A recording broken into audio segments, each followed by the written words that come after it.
What if I told you Canada isn't powered by oil or tech or innovation, but by houses, not factories, not exports? Houses, and if those houses stop rising in price, the entire economy feels it. This isn't just a housing story. This is how housing swallowed Canada's economy. For decades, Canada looked stable, safe, almost boring.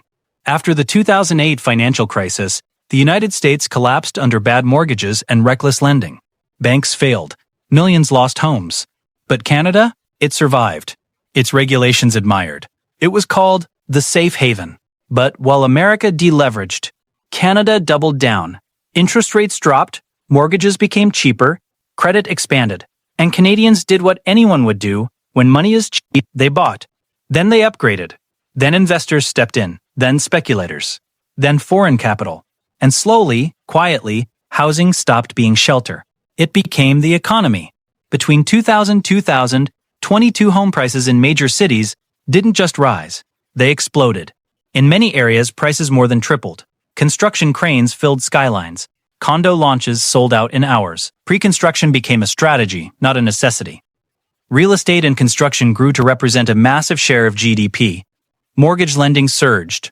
Real estate services boomed. At one point, nearly 1 out of every $5 in the economy was tied directly or indirectly to housing. That's not balance. That's dependence. But it felt good. Homeowners felt richer. Banks earned record profits. Governments collected property taxes and development fees. Everyone appeared to win. Here's how the illusion worked. When your home price rises, you feel wealthier, even if you don't sell, so you borrow against it. Home equity lines of credit rise, renovations increase, spending climbs. Consumption looks strong. GDP looks healthy. But that growth isn't coming from productivity. It's coming from leverage.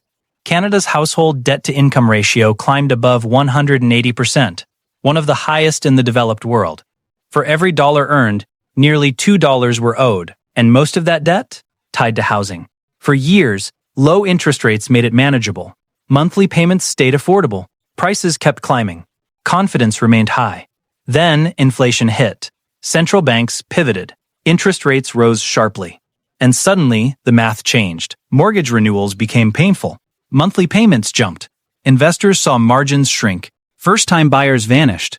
Most people think housing corrections are slow and harmless. But when housing is this large relative to your economy, even small declines create shockwaves. Construction slows, realtors earn less, banks tighten credit, consumers pull back. Because when housing slows in Canada, everything slows. Some argue real estate always recovers. Maybe. But this isn't just about prices. It's about structure. When a country becomes overly dependent on housing, it crowds out other sectors. Capital flows into condos instead of startups. Banks prioritize mortgages over business expansion. Talent shifts toward real estate instead of innovation. Housing becomes the safest bet in the system, and over time, diversification fades. That's the real trap. Not necessarily a crash. Stagnation. There's another consequence. Most people face record affordability barriers. Wages did not triple. Home prices did. So wealth concentrates. Older homeowners build equity. New buyers take on enormous debt. Renters fall further behind. Housing stops being just an asset.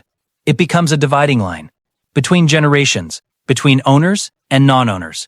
Between stability and vulnerability. Here's the uncomfortable truth. Canada didn't just experience a housing boom. It built an economic engine around it. Cheap credit, limited supply, investor demand, policy incentives, all roads led to property.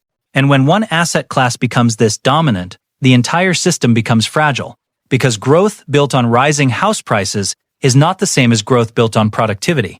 One builds long-term strength, the other inflates balance sheets. And if prices stall for years, not crash, just stagnate, the pressure builds slowly. Weak consumption, high debt loads, slower expansion. That's the real estate trap, not collapse. Dependence. So here's the question that matters. If housing stopped rising tomorrow, what powers Canada's economy next? History shows a clear pattern. When an economy becomes addicted to one asset, whether it's tulips, railroads, tech stocks, or housing, the ending is rarely explosive. It's gradual.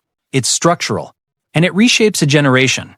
The real story isn't about whether prices fall. It's about what happens when the engine that drove growth for decades starts running out of fuel.